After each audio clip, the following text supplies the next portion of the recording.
बिहार का एक छोटा सा गांव जहां एक गवर्नमेंट स्कूल था। इस स्कूल में अर्जुन नाम का एक बच्चा था। ये काफ़ी गरीब परिवार से था क्योंकि इसके पेरेंट्स अनपढ़ थे। इसकी पढ़ाई पर भी कुछ ज़्यादा फोकस नहीं किया गया था। इस लड़के का पढ़ाई में कुछ ज़्यादा मन नहीं लगता था। लेकिन जब इसके स्कूल में एग्ज़ाम कंडक्ट हुआ तो इस बच्चे के सिर से सारे क्वेश्चन घूम कर जा रहे थे। इसलिए इस बच्चे ने अपने दोस्तों से चीटिंग करने का सोचा। लेकिन जब ये चीटिंग करने लगा तो इसे स्कूल के टीचर ने चीटिंग करते हुए देख लिया और इस टीचर ने इस लड़के को बुला के कहा कि तुम अपनी ज़िंदगी में कुछ नहीं कर पाओगे। तुम जैसे बच्चे देश पर बोझ हो। तुम जैसे गरीब लोगों का कुछ नहीं हो सकता। तुम गरीब पैदा हुए थे और तुम गरीब ही मरोगे। अब क्या था, ये बातें सीधा उस बच्चे के दिल के ऊपर जाके लग जाती है और ये लड़का अपने कमरे में आकर रोने लग जाता है। और इसने ठंडे दिमाग से सोचा और तय किया कि ये मोस्ट डिफ़िकल्ट एग्ज़ाम की तैयारी करेगा, जो कि है IIT JEE। ये लड़का अपने पिता को ये बात बताता है और इसके पिता भी इसको काफ़ी सपोर्ट करते हैं और अपने खेत बेचकर इस लड़के को IIT JEE की सिटी कोटा में तैयारी करने के लिए भेजते हैं। लेकिन जाते समय इस लड़के का सामान चोरी हो जाता है, जिसमें इसके खेत बेचकर लाए गए पैसे और इसके कपड़े थे। ये लड़का दिन भर अपने सामान को ढूंढने की कोशिश करता है। कुछ दिनों बाद जब इस लड़के को भूख लगने लगती है तो ये लड़का खाना खाने जाता है और दुकानदार को बोलता है, मेरे पास पैसे नहीं हैं, क्या आप मुझे खाना खिला सकते हो? मैं आपका कोई भी काम कर दूंगा। और वो दुकानदार इसे खाना खिला देता है।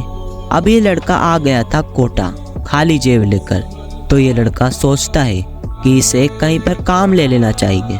तो ये पास ही की लाइब्रेरी में साफ सफाई का काम ले लेता है और वहीं पर ही रहने लगता है। वहाँ पर ही ये लड़का IIT JEE की तैयारी में दिन रात लगा रहता है। इस लड़के के पास पहनने के लिए सिर्फ एक ही तरह के कपड़े थे और ये लड़का पूरे दिन लाइब्रेरी में काम करता और बाकी टाइम में पढ़ाई करता है। अब क्या था, JEE मेंस के एग्ज़ाम का दिन आ गया। कुछ दिनों बाद जब रिज़ल्ट आया तो ये लड़का JEE मेंस एग्ज़ाम में फेल हो जाता है और इस लड़के को सदमा पहुंचता है। लेकिन ये लड़का खुद पर भरोसा रखता है। इसी के बीच इस लड़के पर पैसे चोरी करने का आरोप लगाया जाता है लाइब्रेरी के मालिक के द्वारा। लेकिन ये लड़का अपने मालिक को समझाता है कि उसने चोरी नहीं की, लेकिन इसकी बात कोई नहीं सुनता। संभवतः इसको लाइब्रेरी से निकाल दिया जाता है। ये लड़का कोटा में हर जगह घूमता है काम के लिए, लेकिन इस लड़के को कहीं पर भी काम नहीं मिलता। शहर के बाहर एक आटा चक्की में इस लड़के को काम मिल जाता है, लेकिन इस लड़के के लिए चुनौतियाँ काफ़ी बढ़ जाती हैं क्योंकि ये लड़का सुबह 3 बजे उठकर 8 बजे तक पढ़ाई करता है और फिर 8 बजे के बाद ये लड़का चक्की में रात के 8 बजे तक काम करता है। तुरंत उसके बाद ये लड़का 8 से 12 बजे तक पढ़ाई करता है। ये लड़का दिन में सिर्फ 3 घंटे ही सोता था। कुछ दिनों तक ऐसा ही चलते रहा, लेकिन अब आ गया था इस लड़के का JEE मेंस के एग्ज़ाम का दिन और इस बार ये लड़का पूरे कॉन्फिडेंस के साथ पेपर देने गया। जब ये लड़का पेपर देकर बाहर आया तो ये बड़ा खुश था कि इसका एग्ज़ाम क्लियर हो जाएगा और ये लड़का अब JEE एडवांस एग्ज़ाम की तैयारी करने लगा। कुछ दिनों बाद JEE मेंस के एग्ज़ाम का रिज़ल्ट आता है और इस लड़के ने अचीव की थी 2107th रैंक JEE मेंस में। अब ये लड़का दुगनी मेहनत के साथ अपनी प्रिपरेशन में लग जाता है। मानो ये दिन रात एक कर देता है। एग्ज़ाम से एक दिन पहले ये लड़का रिस्पेक्टफुली अपनी आटा चक्की का काम पूरा करता है, लेकिन अभी भी इसका कुछ सिलेबस बच रहा था और ये लड़का ना कुछ खाए पिए अपनी पढ़ाई में ही लगा रहता है। रात को सोता भी नहीं है। जब ये सुबह एग्ज़ाम देने जाता है तो ट्रैफिक की वजह से ये लड़का अपने एग्ज़ाम के लिए लेट हो जाता है और एग्ज़ाम सेंटर के गेट बंद हो जाते हैं।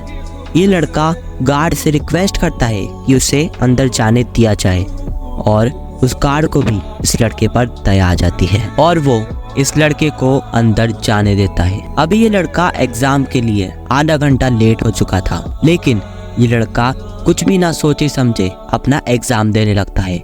मानो ये लड़का पन्ने ऐसे पलट रहा था जैसे चक्की चला रहा हो।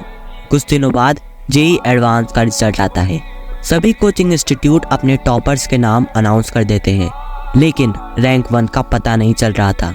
जब ये लड़का अपना रिजल्ट देखने गया तो मानो इसे अपने रिजल्ट पर विश्वास ही नहीं हो रहा। ये एक और बार रिजल्ट चेक करता है और फाइनली ये लड़का होता है ऑल इंडिया रैंक 1। कुछ देर बाद इस लड़के के पास किसी कोचिंग के लोग आते हैं और इसे कहते हैं कि ये ऐसे कहे कि ये लड़का उनकी कोचिंग से ही पढ़ा है और 1.5 लाख रुपए ऑफर करते हैं। लेकिन ये लड़का साफ साफ मना कर देता है और ये लड़का एडमिशन लेता है IIT बॉम्बे में। ये यहाँ पर भी अपनी पढ़ाई में ही फोकस करता है और इसकी परफॉर्मेंस को देखते हुए एक कंपनी इसे 4 करोड़ का पैकेज देती है।